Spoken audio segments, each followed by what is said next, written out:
National book trust of India द्वारा आयोजित Pune literature festival और बुक फेस्टिवल, इसमें मैं सौभाग्यशाली हूं कि पिछली बार भी मुझे आने का मौका मिला और ऐसे ही मुझे कुछ मिनट का टाइम मिला था, 10-15 मिनट का, लेकिन लोगों का सहयोग रहा कि मैं करीब करीब 40 मिनट आप लोगों के बीच बोलता रहा और लोगों ने सुना। आज जो मुझे विषय दिया गया है कि वर्तमान समय में किताबों का महत्व और एआई जो आर्टिफिशियल इंटेलिजेंस है उसकी क्या भूमिका है। एक बार की बात है कि एक इंटरव्यू में वॉरेन बफेट भी थे और बिल गेट्स भी थे, तो दोनों से एक सवाल पूछा गया, अगर आपसे कहा जाए कि आप एक सुपर पावर को चुने तो आप दोनों क्या चुनना चाहेंगे। अक्सर किताबों के बारे में वॉरेन बफेट और बिल गेट्स ने बहुत सारी बातें कही हैं, उन बातों को भी मैं करूंगा, लेकिन उस जो सभा में वॉरेन बफेट और बिल गेट्स ने लगभग एक ही सा जवाब दिया कि अभी तो कोई ऐसी ताकत मिल जाए जो हमें जल्दी से जल्दी किताब पढ़ने की शक्ति दे दे और हम जल्दी से जल्दी किताब खत्म कर सकें, क्योंकि हम दोनों चाहते हैं कि जो हमारी कल्पनाओं की उड़ान को ताकत देने वाली जो चीजें हैं वो किताबें ही हैं और हम दोनों अभी इस ऊंचाई तक पहुंच पाए हैं तो वो किताबों के कारण पहुंच पाए हैं। सेम यही वॉल्ट डिज्नी मीडिया वर्ल्ड के जो आप लोग देखते हैं, डिज्नी जो वर्ल्ड जो बच्चे हमारे जाते हैं, तो वॉल्ट डिज्नी उसके संस्थापक हैं और उसके मालिक भी हैं। तो वॉल्ट डिज्नी से भी एक बार पूछा गया कि अगर आप किताबों के बारे में अगर आप बताना चाहें तो क्या बताएंगे। तो वॉल्ट डिज्नी ने कहा कि किताबों के अंदर इतना गहरा खजाना छुपा हुआ है कि ट्रेजर आइलैंड के लुटेरों ने अपनी पूरी जिंदगी मिल के भी उतना नहीं लूटा होगा जितना अभी किताबों में बचा हुआ है। तो कह सकते हैं कि जो लोग इस दुनिया में आज शीर्ष पर हैं, ऊंचाइयों पर हैं, उसमें दो तरह के लोग हैं। एक वे जिन्होंने अपने जीवन को किताबों से बड़ा बना दिया और एक वे जिन्होंने किताबों को पढ़ के अपने जीवन को बड़ा बना दिया। तो ऐसे दोनों परंपराओं के लोग हैं हमारे भारत में। जैसे गोविंद भाई यहाँ पे बोल रहे थे, ये उस परंपरा के लोग हैं जिन्होंने किताबों को नहीं पढ़ा लेकिन अपने जीवन को ही ऐसा बना दिया कि उस पर किताबें बन गई या किताबें लिखी जा सकती हैं। लेकिन अमेरिका जैसे देश में आप अंदाजा लगाइए कि अगर अमेरिका की सिर्फ 5 कंपनियों के पूरे टर्नओवर को जोड़ दिया जाए, या एग्जाम्पल दें, ज्यादा सटीक एग्जाम्पल होगा कि भारत की इकॉनमी अभी 3 से 5 ट्रिलियन डॉलर के बीच में कहीं है,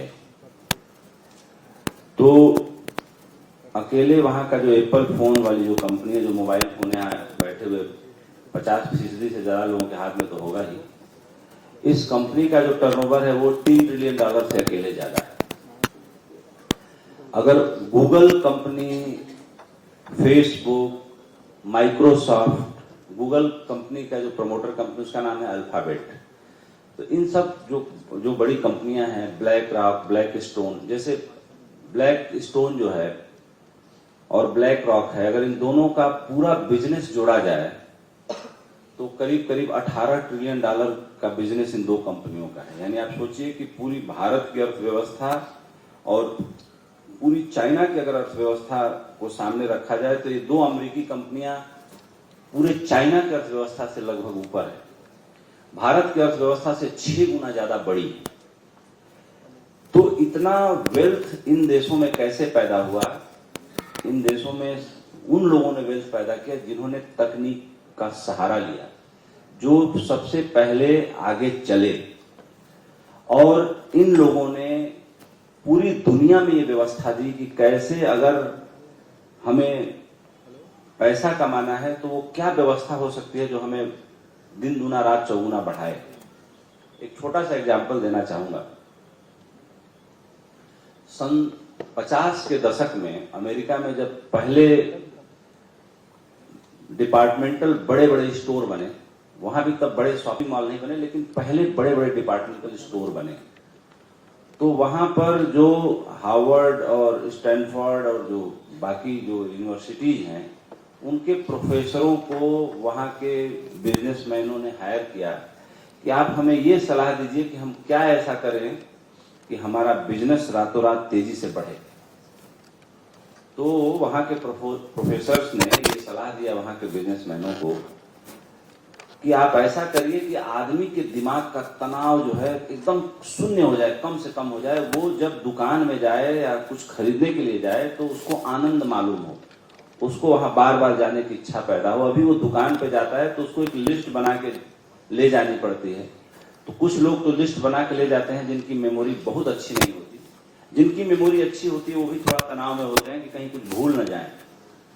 तो क्यों ना ऐसी व्यवस्था बनाई जाए कि आदमी को चुनने की आजादी दे दी जाए, कि आदमी स्वतः चुने, उसको किसी दुकानदार की मदद न लेनी पड़े, उसे सपोर्ट न लेना पड़े। वो जाए पूरी दुकान में घूमे, खूब घूमने के लिए अच्छा कॉरिडोर लगा दीजिए, अच्छे रैक्स लगा दीजिए, खूब अच्छे से करीने से सामान लगा दीजिए, उसको चुनने के लिए बास्केट दे दीजिए। और होगा ऐसा कि उसको जरूरत 3 सामान की होगी तो 6 सामान ले जाएगा। इससे आपका बिजनेस भी बढ़ेगा, इससे उसका तनाव भी कम होगा और आप जल्दी अमीर होंगे। फिर दूसरा रिसर्च आया कि ये सब तो ठीक है, कैसे पैसे को तेजी से चलाया जाए मार्केट में। तो आज कहा जाता है कि अमेरिका महाशक्ति क्यों है, और तुलना हमेशा उससे ही करनी चाहिए जो आगे हो, रास्ता वही जिस पर महापुरुष चले। आम जीवन में हम अपने जीवन को आध्यात्मिक, स्पिरिचुअल, समृद्ध बनाना चाहते हैं तो हमें ऐसे लोगों के सत्संग में, शरण में जाना पड़ता है, उस अनुभव से गुजरना पड़ता है। तो अमेरिका की बात मैं इसलिए कर रहा हूं कि अमेरिका पूरी दुनिया में सर्वश्रेष्ठ देश है इस समय आर्थिक रूप से। तो दूसरी थ्योरी ये आई कि अगर पैसे को, उस टाइम में जो गल्फ कंट्रीज थी 60s में बहुत गरीब थी और खाने खाने को मुहताज थे। आज सऊदी अरबिया कह सकते हैं कि बहुत अमीर है, ईरान के पास भी बहुत पैसा है, यूनाइटेड अरब इमिरेट्स यानी दुबई, अबू धाबी जाके देखिए तो ऐसे लगता है कि भारत में हम गांव में रह रहे हैं, ये लोग असली शहर में रह रहे हैं। तो ये जो चीजें बदली, इनको बदलने के पीछे किताबों का, लोगों के विचारों का, लोगों की कल्पनाओं का, उनकी कल्पनाशीलता का बड़ा गहरा योगदान है। तो सन 75 में अमेरिका में पहला एटीएम लगा और हमारे यहां मुझे याद है कि 2000 के आसपास या 99-98 के आसपास, अगर ठीक से, मैं 99 में बंबई ज्वाइन किया था, तो सहारा अखबार का ब्यूरो चीफ के पद पे, राष्ट्रीय सहारा, तब पीबी नहीं था, अखबार था। तो मुझे याद है कि उस टाइम एटीएम लगने शुरू हुए थे 98 में। 99 में मैं आया था, तब गांवों में एटीएम नहीं होते थे, बनारस जैसे शहरों में भी एटीएम नहीं होते, तब महानगरों में एटीएम लगे थे। यानी आप सोचिए कि अमेरिका ने सन 75 में लोगों को ये बता दिया कि 24 घंटा पैसा जब दौड़ेगा तो पैसा पैसे को बटोर के ले आएगा। और उसके उलट क्या था गल्फ कंट्रीज में, मुस्लिम देशों में, कि वो पैसे पर ब्याज नहीं लेते। तो जब पैसे पर ब्याज वो नहीं लेते तो जाहिर सी बात है कि पैसा पैसे को नहीं बनाएगा, तो जो कैपिटल होगा वो कैपिटल भी खत्म हो जाएगा। लेकिन यही अमेरिकी और यूरोपीय कंट्री जब उन देशों में पहुंचे और वहां पे अपनी टेक्नोलॉजी से उन्होंने ऑयल एक्सप्लोरेशन शुरू किया, तो वहां की जो धारणा है वहां पे समझाया इन लोगों ने, यहाँ के प्रोफेसरों ने, यहाँ के बिजनेसमैनों ने, जो पढ़े लिखे लोग थे, कि व्यक्तिगत जीवन में ब्याज मत लो, चलेगा, लेकिन बिजनेस में तो ऐसा करना ही पड़ेगा, नहीं तो कौन फाइनेंशियल इंस्टीट्यूशन आएगा। ये जो तेल तुम्हारे जमीन के नीचे छुपा हुआ है, इस तेल को निकालने के लिए कौन बिलियनों डॉलर लगाएगा और क्यों लगाएगा। अंततः कहा जाता है ना कि 2 प्रेशर जो होता है जीवन में वो बड़ा काम करता है, एक परिवार का प्रेशर और दूसरा बाजार का प्रेशर, और तीसरा समाज का भी प्रेशर होता है, और अब एक पीयर प्रेशर भी आ गया है, वो भी बड़ा काम करता है। तो कहने का मतलब यह है कि गल्फ कंट्रीज के उन लोगों को जो बहुत गहरे रूप से अपने धर्म से जुड़े हुए थे और अपने कुछ दिनचर्या में जिन चीजों का पालन करते थे, उन्होंने अपने नियम को बदला और उनके यहाँ समृद्धि आनी शुरू हुई। आज आप लोगों से एक बात बता दूं, मैं भी गांव में पला बढ़ा लड़का हूं, 16 साल की उम्र तक मैंने शहर भी नहीं देखा। जिंदगी में पहली बार मैं किसी शहर गया तो मेरा बड़ा भाई मुझे कलकत्ता ले गया 7 दिन के लिए। मैं 8वीं क्लास में था, तो ये 93 की बात है। और उसके बाद मैं लौट के आया तो दूसरी बार मैं बनारस में नहीं गया था, जबकि गाजीपुर का हूं, बगल का ही शहर बनारस है। आप लोगों से ये बताना चाहता हूं कि एक धारणा ने ये भारत का बड़ा नुकसान किया, इतना गहरा नुकसान किया जितना नुकसान इस पृथ्वी पर शायद महाभारत के युद्ध ने भी नहीं किया होगा। और वो ये धारणा है जो हम नकारते हैं कि रुपया, पैसा, संसार सब मोह माया है, कुछ नहीं है। मेरा ये मानना है कि ऐसा बिल्कुल नहीं है, मोह माया है। अगर मोह माया ही होता तो हम $3 ट्रिलियन की इकोनॉमी से $5 ट्रिलियन के लिए इतना जोर क्यों लगा रहे होते? अगर मोह माया ही होता तो हमारे मन में अपने कार्यस्थल पर ये कंपटीशन क्यों होता कि भाई हमारा भी इंक्रीमेंट हो जाए, हमारा भी प्रमोशन हो जाए। यानी कि ऐसा कुछ भी मोह माया नहीं। और इस धारणा ने हमें बिना संतुष्ट हुए संतुष्ट होने का जो एक कैमोफ्लेज दिया हमारे मन के अंदर, कि हम मन के अंदर पाना तो सब कुछ चाहते हैं, लेकिन इस धारणा के कारण अपनी भावनाओं को दबाना चाहते हैं। हम अपने मन को खोल के जीना नहीं चाहते। आज भारत उन कुछ चुने हुए देशों में से है जिसके ऊपर बहुत कर्जा है। आज हम महाराष्ट्र राज्य में हैं, लेकिन महाराष्ट्र राज्य का खजाना खाली है। इसी तरह से कमोबेश हमारे देश के बहुत सारे राज्य हैं जिनका एक्सपेंडिचर बहुत ज्यादा है और इनकम बहुत कम है। तो जो इस धारणा ने नुकसान किया, इस धारणा के कारण हम अपनी उन ऊंचाइयों को प्राप्त नहीं कर पाए जो हम कर सकते थे। कभी हम विश्व गुरु थे, कभी हमारे यहां से ज्ञान की धारा बही। आज भी कह सकते हैं कि हमारे वेदों में, पुराणों में जो सूत्र हैं उस पर यूरोप में, जर्मनी में, रसिया में 1300 यूनिवर्सिटी तो केवल जर्मनी में।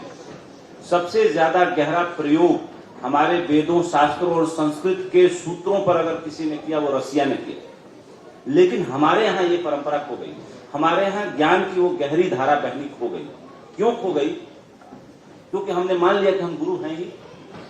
लेकिन जो गुरु नहीं थे वो इस दौरान कितने आगे निकल गए उसका हमें अंदाजा ही नहीं लगा। अल्लामा इकबाल ने लिखा कि कुछ बात है कि हस्ती मिटती नहीं हमारी, सदियों रहा है दुश्मन दौरे जहां हमारा। बिल्कुल, दौरे जहां सदियों से हमारा दुश्मन रहा। लेकिन आज स्थिति ऐसी है कि अगर हमारा पड़ोसी देश चाइना हमसे लड़ाई करे, चाहे हम जितना भाषणों में अच्छी अच्छी बातें कर लें।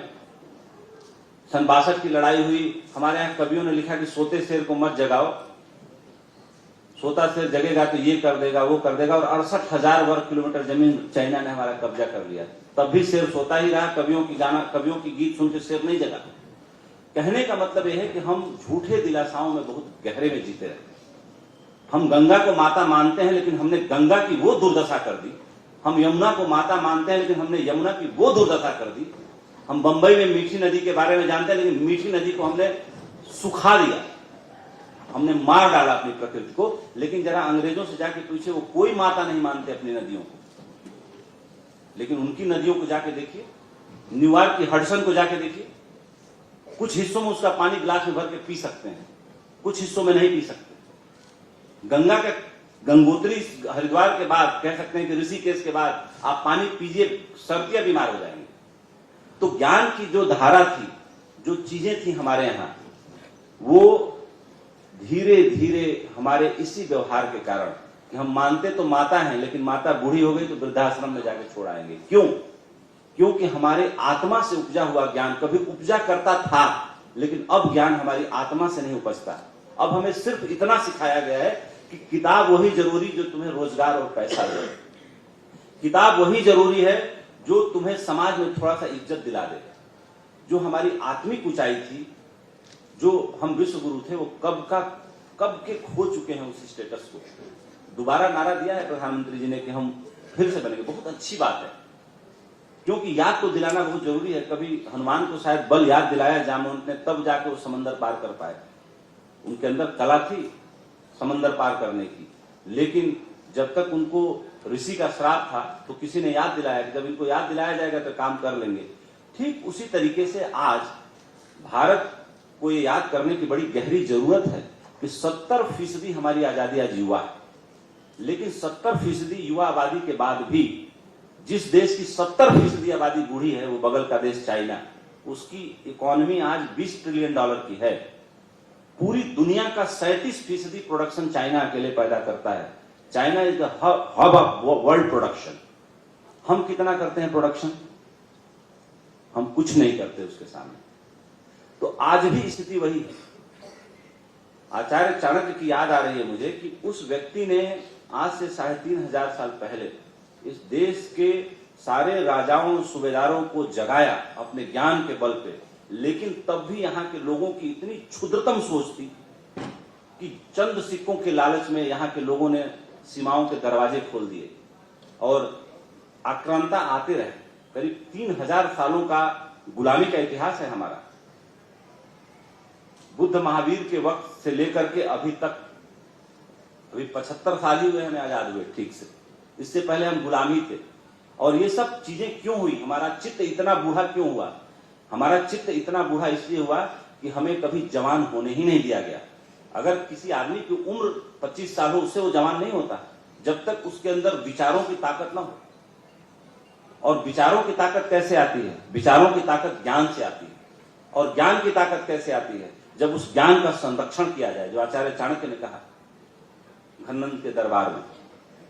तो हमारे यहां बड़ी जरूरत है इस वक्त किताबों के साथ साथ स्किल की। हमारी इतनी बड़ी आबादी है, स्किल ही नहीं है हमारे पास कि हम करें क्या। आज आर्टिफिशियल इंटेलिजेंस की बात हो रही है। आर्टिफिशियल इंटेलिजेंस एक मामले में बहुत बड़ा खतरा भी है और एक मामले में बहुत बड़ी सुविधा भी है। जैसे खतरा क्यों है? खतरा यह है कि आर्टिफिशियल इंटेलिजेंस आने के बाद करीब करीब पूरी दुनिया में 75 करोड़ लोगों की नौकरी जा रही है, लेकिन 97 करोड़ लोगों की नौकरी मिल भी रही है। यानी कि जितनी जा रही है उससे ज्यादा नौकरी मिल रही है। हाँ, ये जरूर है कि आर्टिफिशियल इंटेलिजेंस के बारे में मुझसे एक सवाल पूछा गया था। मैं एपीजे मास कम्युनिकेशन स्कूल में पढ़ाने गया था कि सवाल ये था कि मीडिया कर्मियों के लिए कितना बड़ा खतरा होगा अगर आर्टिफिशियल इंटेलिजेंस आएगा। तो मैंने ये जवाब दिया था कि खतरा उनके लिए जरूर होगा जो एंकर या जो रिपोर्टर ठीक से पढ़ाई करके अपने विषय के बारे में नहीं जाता। तो हो सकता है कि आर्टिफिशियल इंटेलिजेंस उसकी जगह ले ले, एंकर की जगह ले ले, क्योंकि कई चैनलों में आजकल एआई एंकर न्यूज पढ़ते हैं। मैंने बोला कि जो एंकर टेलीप्रॉम्प्टर देख के न्यूज पढ़ता है उसको डरने की जरूरत है, लेकिन जो एंकर टेलीप्रॉम्प्टर देख के न्यूज नहीं पढ़ता है उसके अंदर ये क्षमता है कि टेलीप्रॉम्प्टर चल रहा है लेकिन वो अपने स्टाइल में न्यूज पढ़ता है। वो अपने स्टाइल के लिए जाना जाता है, अपने नॉलेज के लिए जाना जाता है, अपने इंटरप्रिटेशन के लिए जाना जाता है। तो उसको डरने की जरूरत नहीं है, क्योंकि एआई क्या है? एआई हमारे आप जैसे एक आदमी का क्रिएशन है। जेफरी हिंटन थे जो गूगल में काम करते थे।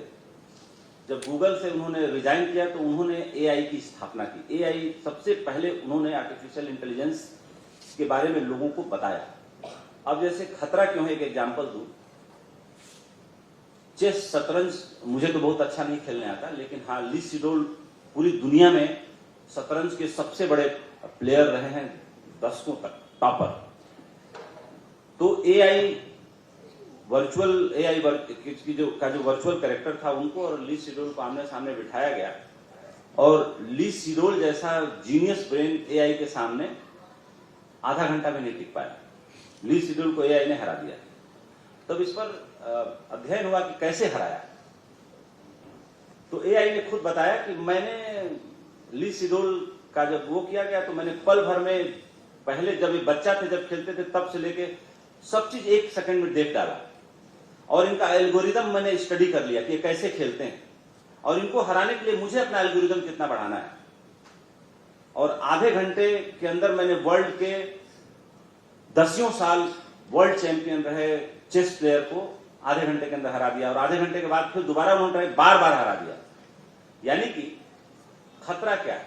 खतरा यह है कि हम जो कुछ भी करते हैं इंसान के रूप में, हमारा एक पैटर्न है। जैसे मुझे याद है कि बचपन में मेरे कुछ दोस्त थे, मुझे बहुत प्यार भी करते थे, कभी कभी बहुत चिढ़ाते भी थे। मैं अब इस चीज को याद करता हूं तो उनको एक पैटर्न पता था कि क्या कहने से मुझे गुस्सा आता है, तो जब जब वो बातें कहते थे मैं गुस्सा हो जाता था।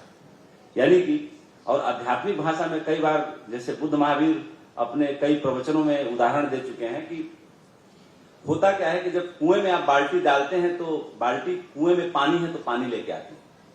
अगर कुएं में पानी ना हो और खाली बाल्टी आप डालें तो बाल्टी जैसे खाली डाले थे वैसे आ जाएगी। वैसे हमारे अंदर भी क्रोध, गुस्सा, क्षोभ, प्यार, ईर्ष्या, द्वेष, महत्वाकांक्षा, ये सब चीजें छुपी हुई हैं कहीं ना कहीं, अगर हम संसार में जी रहे हैं और इससे ऊपर नहीं उठ पाए हैं।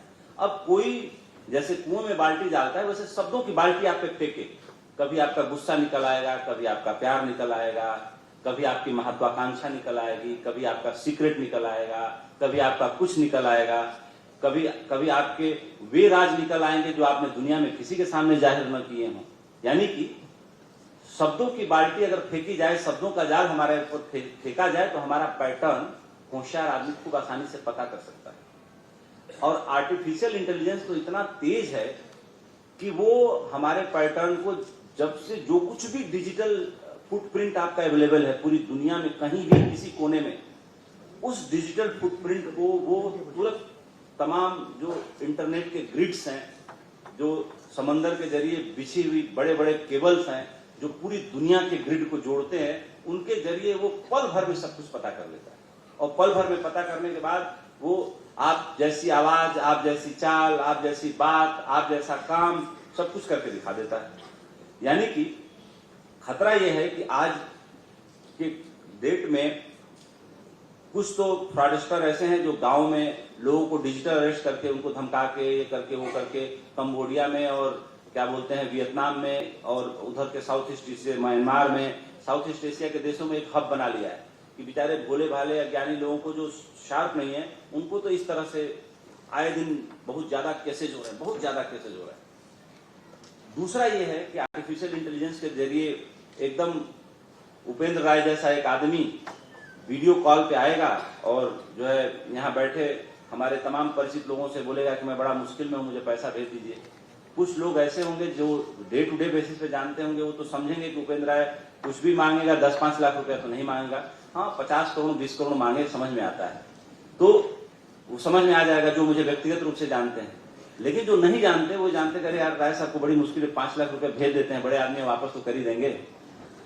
तो कहने का मतलब है कि एक जो छोटा सा खतरा है वो समाज में एक क्राइम को रीजनरेट करने का, हमारे अंदर के वहसीपन को जगाने का और उसको पहचान के उसके गलत इस्तेमाल का। इसका पॉजिटिव इस्तेमाल भी है। पॉजिटिव इस्तेमाल यह है कि इलान मस्क की सेक्रेटरी ने उनसे बोला कि पिछले साल की ही बात है कि सर मैं शादी कर रही हूँ, मुझे 2 दिन की छुट्टी दे दीजिए। तो उसने कहा कि यार 2 दिन क्यों, तुम 7 दिन छुट्टी ले लो, उसमें क्या है, शादी कर रही हो, जाओ आराम से करके आओ। उस बेचारी ने छुट्टी लिया। 7 दिन बाद जब आई लौट के, तो इलान मस्क ने कहा कि ऐसा है कि मैं तुम्हें 10 टाइम्स कंपनसेशन दे रहा हूँ। 7 दिनों में मेरी जो प्राइवेट सेक्रेटरी एआई आलिया है उसने इतना बढ़िया काम किया कि मुझे तुम्हारी एक बार भी जरूरत पड़ी ना, एक बार भी याद आई। तो तुम ऐसा करो कि अपना हैंडओवर आलिया को दे दो। यानी कि वो जो रोबोट है, एआई रोबोट, उसको दिया और उसको 10 टाइम कंपनसेशन देकर नौकरी से चलता कर दिया। तो कहने का मतलब है कि एआई का अगर सच में अच्छा इस्तेमाल किया जाए तो कमाल की बात है। लेकिन आप लोगों ने रजनीकांत की एक मूवी देखी होगी चिट्टी, उसमें चिट्टी बाद में विलेन बन जाता है और उसके अंदर इच्छाएं जगने लगती हैं, और जब इच्छाएं जगने लगती हैं तो फिर वो आदमी की तरह उसके अंदर जेलसी, प्यार, घृणा, नफरत सब पैदा हो जाता है। तो अगर एआई रोबोट अगर चिट्टी हो जाए तो समाज के लिए बड़ा खतरनाक है।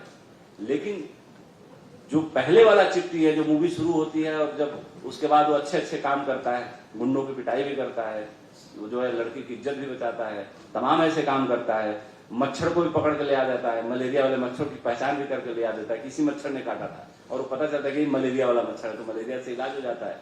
यानी इस तरह से भी हम इस्तेमाल कर सकते हैं एआई का, आर्टिफिशियल इंटेलिजेंस का। लेकिन किताबों की दुनिया में एक बात और भी है, अभी जो हाल में किताबों पर बहुत रिसर्च हुआ, आप लोगों को एक बात और बता दें, मैं बहुत इस बारे में सोचता हूं, भारत दुनिया के उन चुने हुए देशों में है जहां सबसे कम किताबें पढ़ी जाती हैं, यहाँ ज्यादा किताबें नहीं पढ़ी जाती। अमेरिका में, यूरोप में सबसे ज्यादा किताबें पढ़ी जाती हैं, जापान में सबसे ज्यादा किताबें पढ़ी जाती हैं। लेकिन भारत है जो कुछ सूची है देशों की, उनमें कम किताब पढ़े जाने वाले देशों की सूची नहीं।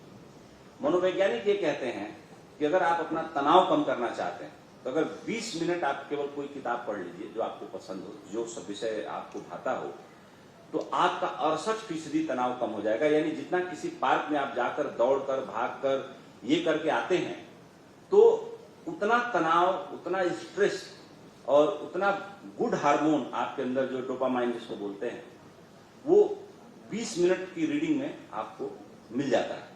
और आपने अक्सर अनुभव किया होगा कि अगर आपको नींद नहीं आ रही है और आप कोई किताब पढ़ना चालू करते हैं, बहुत लोगों की नींद की गोलियां बंद हो जाती हैं अगर वो किताब पढ़ने की हैबिट को अपने जीवन में उतार लेते हैं।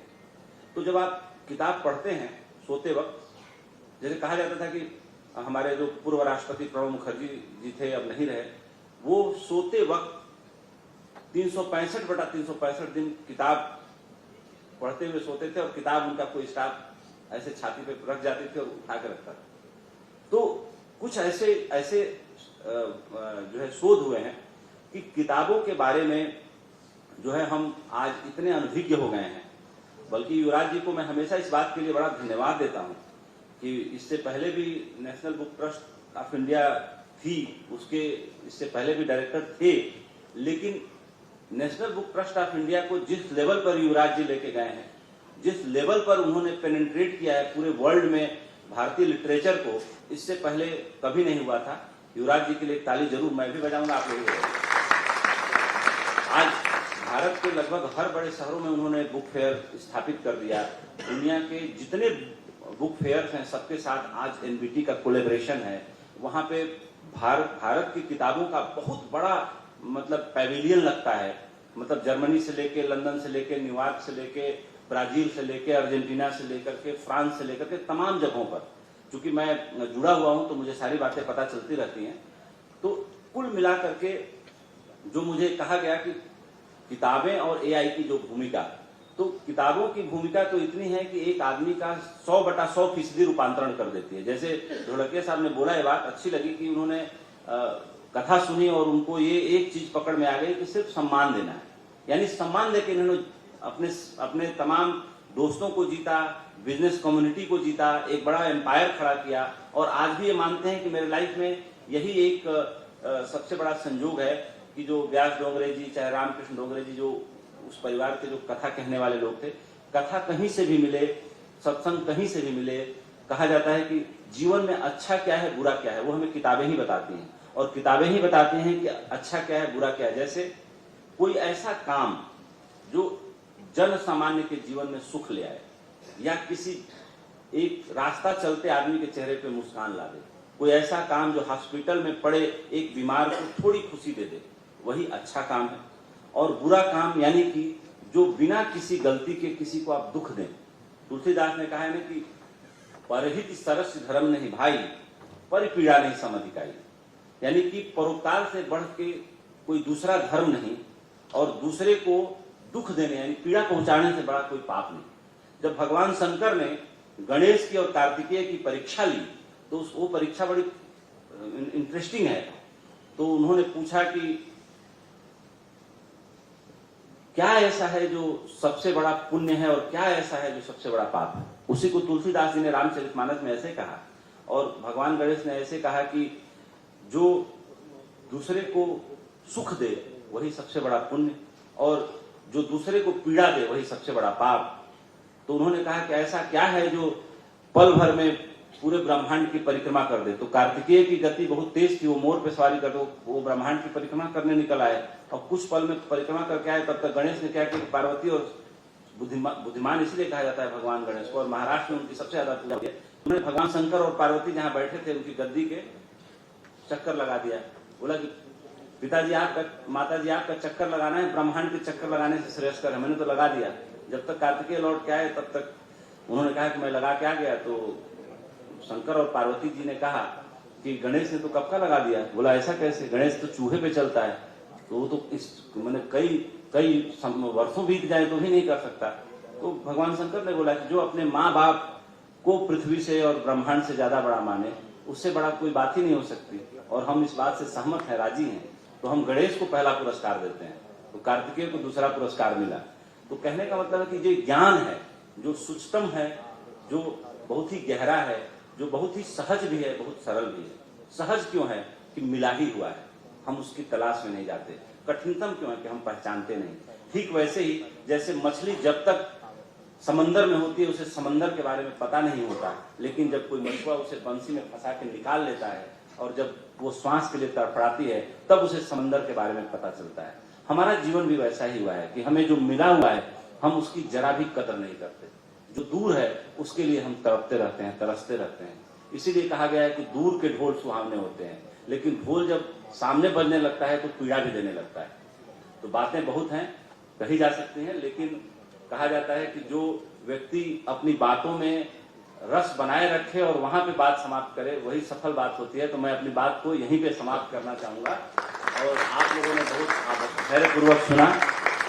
मैं बहुत अनुग्रहित हूं कि आपने मेरी बातों को ध्यान से सुना। अगर मैंने अनजाने में कुछ गलत बोला हो तो इसके लिए जरूर क्षमा चाहूंगा।